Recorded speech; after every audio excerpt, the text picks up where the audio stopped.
Hello, मेरा नाम है विकास राजोरा। मेरा सब्जेक्ट है बायोलॉजी और आज हम जो टॉपिक डिस्कस करेंगे वो है हमारा sexual reproduction, chapter first, 12th class.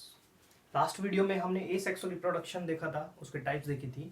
आज हम ए सेक्सुअल रिप्रोडक्शन देखेंगे और उसकी कुछ इंपॉर्टेंट चीज़ें पढ़ेंगे। चलो, सेक्सुअल रिप्रोडक्शन बात करते हैं इसकी डेफिनेशन से। Sexual reproduction is a reproduction in which the two type of gametes, male and female gametes, are produced either by one organism or different organism of two different or opposite sex. उसको बोलते हैं sexual reproduction. Sexual reproduction में अगर मैं simple तरीके से कहूं तो गैमीट्स बनेंगे, मेल गैमीट और फीमेल गैमीट। या तो एक ही ऑर्गेनिज्म दोनों टाइप के गैमीट प्रोड्यूस करेगा। एग्जांपल ले लेते हैं अर्थवर्म का। Earthworm can produce both type of gametes, male gamete भी और फीमेल गैमीट भी।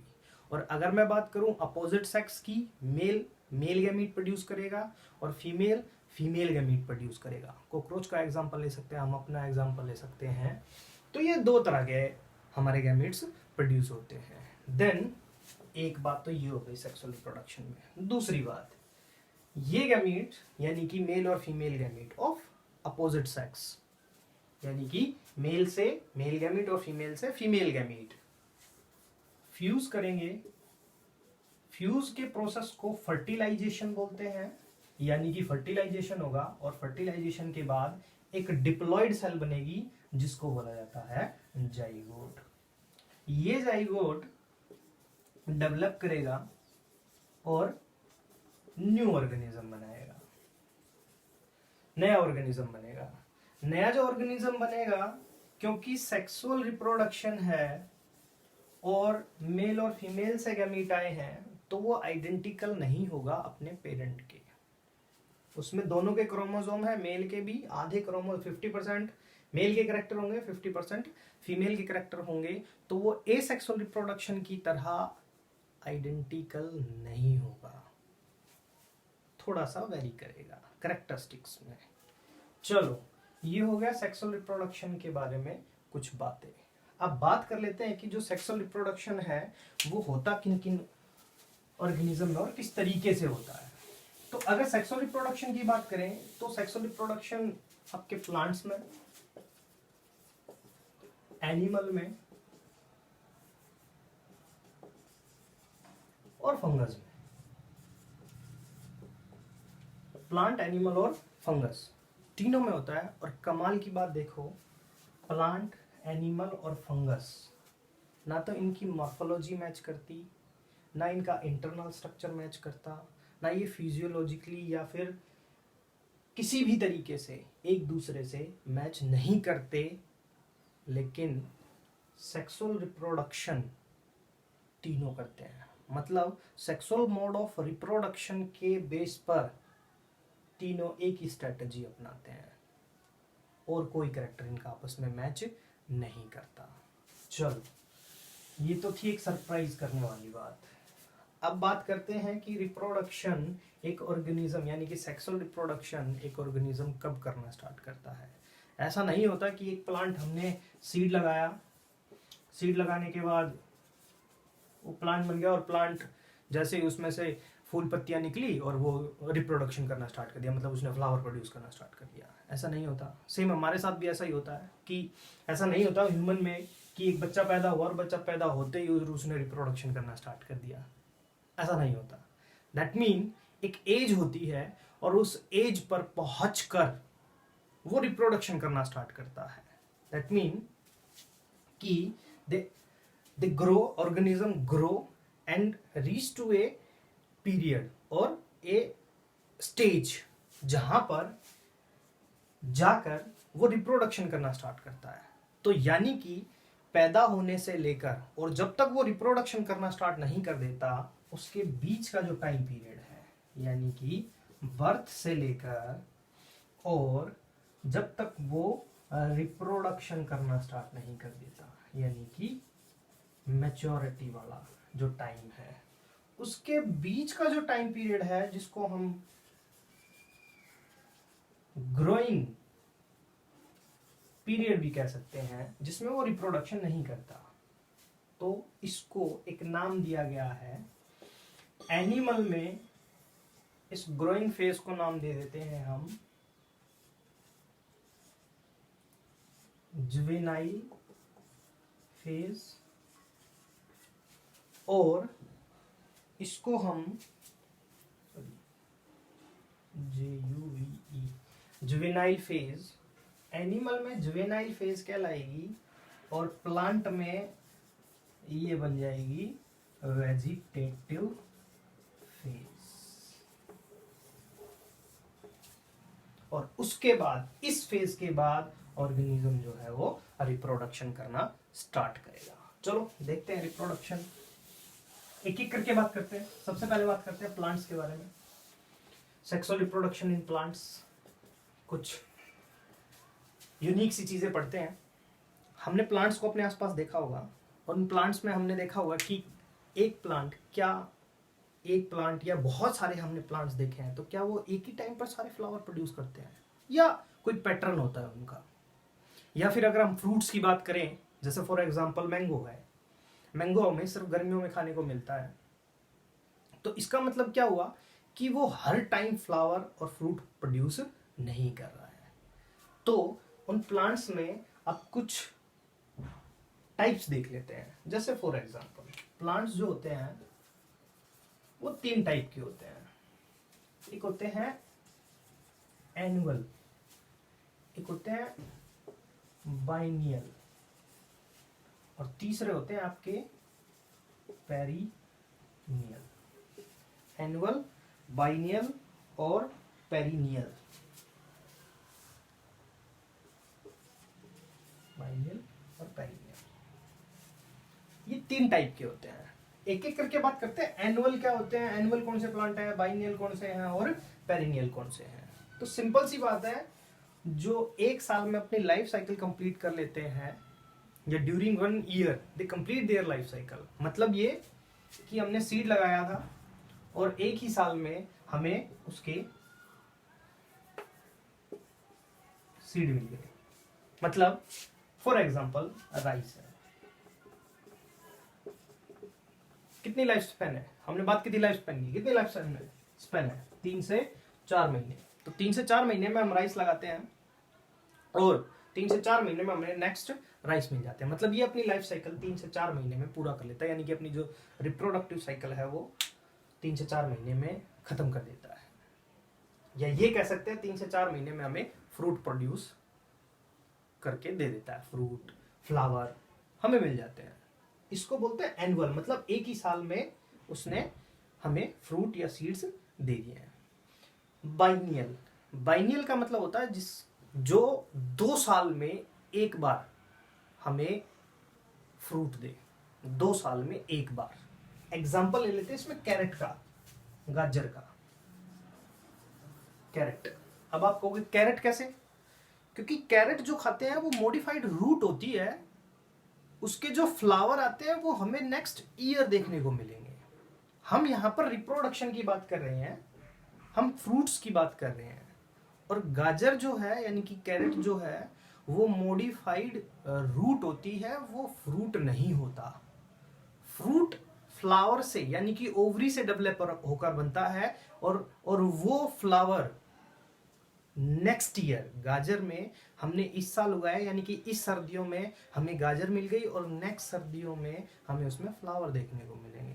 ये है एक्चुअल में उसकी जो रिप्रोडक्टिव साइकिल है, इसीलिए वो बाइनियल है। मतलब उसने 2 साल में एक बार हमें क्या दिया है, फ्रूट्स दिए हैं। बात करते हैं पेरिनियल की। पेरिनियल का क्या मतलब है, अब ये थोड़ा सा इंपॉर्टेंट हो जाता है। इंपॉर्टेंट इसलिए हो जाता है क्योंकि पेरिनियल का मतलब ये होता है जो एवरी ईयर हमें फ्रूट्स या फ्लावर प्रोड्यूस करते हैं, वो पेरिनियल कहलाते हैं। अब इसमें कंफ्यूजन हो जाता है कि फॉर एग्जांपल मैंगो है, हमने इस समर में मैंगो खा लिया, समर खत्म होते ही मैंगो भी खत्म। अब इस समर से लेकर नेक्स्ट समर में ही हमें मैंगो मिलेंगे। तो जो बीच का टाइम पीरियड होगा उसे जुवेनाइल में काउंट करें या रिप्रोडक्टिव में काउंट करें, ये थोड़ा कंफ्यूजन हो जाता है। लेकिन वो जुवेनाइल में यानी कि दोबारा से ग्रो करना स्टार्ट कर देता है, यानी कि उसमें फिर से चेंजेस आते हैं और फिर अपने आप को वो रेडी करता है फ्रूट प्रोड्यूस करने के लिए। ये तो हो गया नॉर्मल कि मैंगो, लीची, सेब, संतरा हमें हर साल, एक पेड़ हमें हर साल दे देगा। लेकिन कुछ अनयूजुअल फेनोमेना भी है हमारे पास, कुछ अनयूजुअल हमने फेनोमेना देखा, कुछ इंटरेस्टिंग चीजें देखी प्लांट में कि वो हर साल फ्लावर प्रोड्यूस नहीं करते, इसीलिए वो अनयूजुअल हो गया। यूजुअल तो ये था कि भैया हर साल दे रहा है वो, अनयूजुअल ये है कि वो हर साल नहीं दे रहा है। जैसे फॉर एग्जांपल, पहला एग्जांपल लेते हैं बेम्बू का। बेम्बू का जो वेजिटेटिव फेज है वो बहुत लंबा होता है, मतलब ये कि वो 50 से 100 साल में 50 to 100 ईयर्स लगा देता है फ्रूट प्रोड्यूस करने में, सीड प्रोड्यूस करने में। तो इसका मतलब ये हुआ कि इसको हम एनुअल में काउंट करें, बाइनियल में काउंट करें, पेरिनियल में काउंट करें, कहीं पर भी नहीं हुआ ये तो अनयूजुअल। इसीलिए हमने इसको अनयूजुअल फेनोमेना कहा है। बैम्बू में 50 से 100 साल में सिर्फ एक बार फ्लावर प्रोड्यूस करेगा और उसके बाद मर जाएगा, उसके बाद दोबारा रिप्रोडक्शन करेगा ही नहीं, खत्म हो जाएगा और large amount of seeds produce करेगा। ये था बैम्बू का अनयूजुअल। एक और एग्जांपल देख लेते हैं हम अनयूजुअल का, और वो है स्ट्रोबिलंथस कुंथाइना। इसको नीला कुरंजी भी बोलते हैं, नीला कुरंजी लोकल नेम है इसका। अनयूजुअल है इसका। अनयूजुअल ऐसे है कि ये 12 साल में, हर 12 साल में फ्लावर प्रोड्यूस करता है। मतलब ये कि 2006 में अगर इसने फ्लावर प्रोड्यूस करे थे तो आगे कब करेगा? 12 साल बाद 2018 में, मतलब 2 साल पहले इसने किए थे। अब कब करेगा ये? 2030 में। ये कहां देखने को मिलेगा? अगर हम इसे देखने जाएं तो कहां देखने को मिलेगा? ये मिलता है इंडिया में केरला, तमिलनाडु,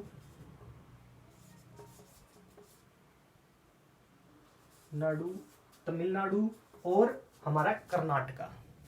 वहां पर ये स्ट्रोबिलंथस कुंथाइना हमें देखने को मिल जाएगा अनयूजुअल इसलिए। और यही कारण है कि यहाँ पर टूरिस्ट जाते हैं इन्हें देखने के लिए। क्वेश्चन अराइज होगा यहाँ से, बहुत इंपॉर्टेंट है ये बात। यहाँ से 1 नंबर में या 2 नंबर में क्वेश्चन आ जाता है। Why the tourist are attractive towards Kerala, Tamil Nadu and Karnataka. Question आएगा ये, इनडायरेक्टली आपसे पूछा जाएगा। तो उसके पीछे रीजन आपको ये देना पड़ेगा कि because in Karnataka, Tamil Nadu and Kerala have the plant Strobilanthes kunthaina which produce flower in after 12 year।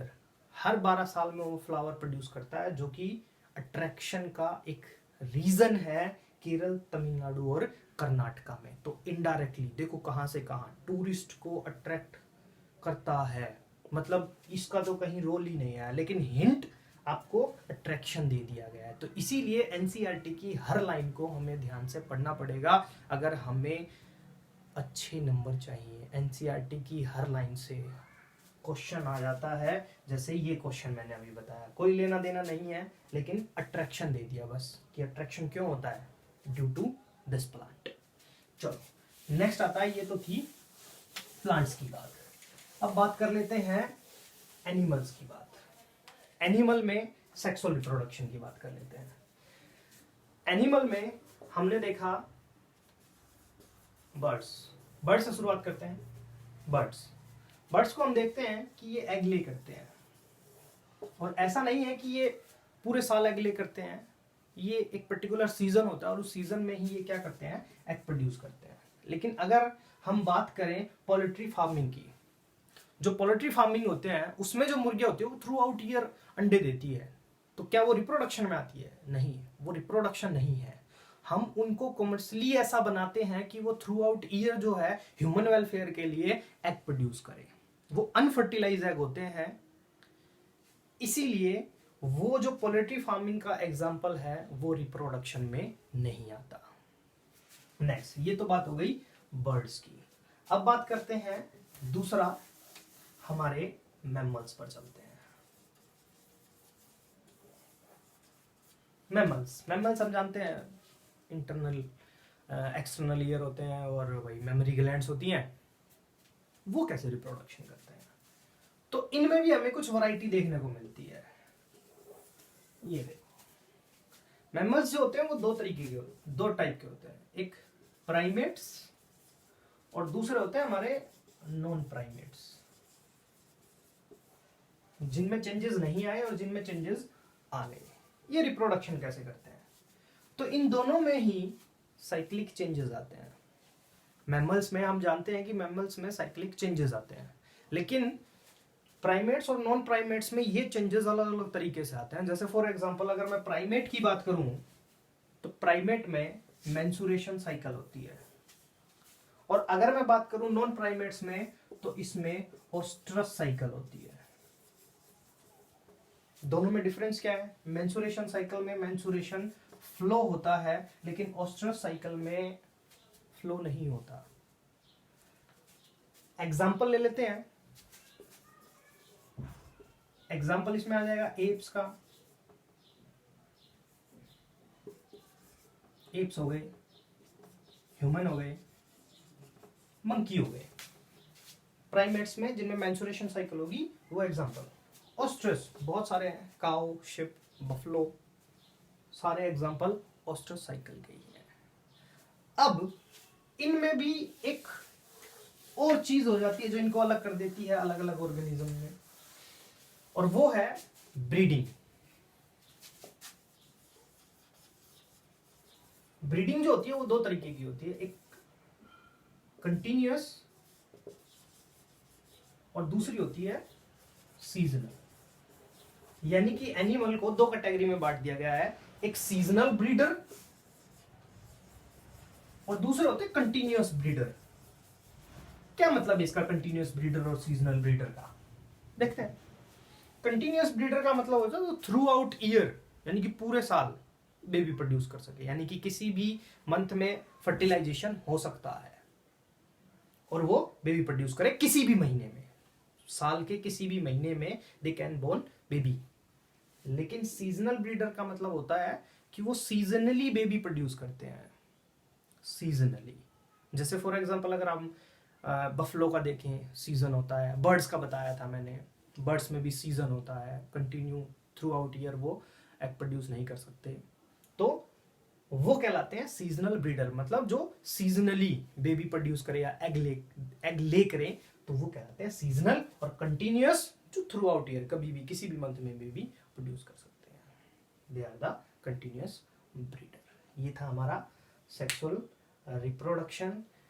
इसमें और थोड़ा सा देख लेते हैं आगे कि जो सेक्सुअल रिप्रोडक्शन होता है उसके पीछे रिस्पॉन्सिबल कौन होता है। तो उसके पीछे रिस्पॉन्सिबल होते हैं ऑर्गेनिज्म में जो हार्मोनल चेंजेस होते हैं, वो रिस्पॉन्सिबल होते हैं, हार्मोनल चेंजेस।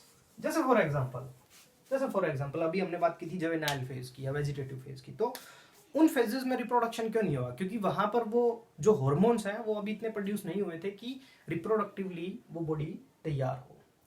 तो आफ्टर प्यूबर्टी, जैसे फॉर एग्जांपल ह्यूमन की बात करें तो आफ्टर प्यूबर्टी हार्मोन रिलीज होते हैं और रिप्रोडक्शन के लिए मेल और फीमेल जो है वो रेडी हो जाते हैं। तो ये था। नेक्स्ट, अब सेक्सुअल रिप्रोडक्शन में इवेंट्स होते हैं, क्योंकि सेक्सुअल रिप्रोडक्शन एक बहुत ही बड़ा प्रोसेस है, इसीलिए इस रिप्रोडक्शन को समझने के लिए इसको इवेंट्स में बांट लिया जाता है। तो सेक्सुअल रिप्रोडक्शन में 3 इवेंट्स होते हैं। एक होता है प्री फर्टिलाइजेशन, दूसरा होता है फर्टिलाइजेशन और थर्ड होता है हमारा पोस्ट फर्टिलाइजेशन, जिन्हें हम नेक्स्ट वीडियो में डिस्कस करेंगे। Thank you.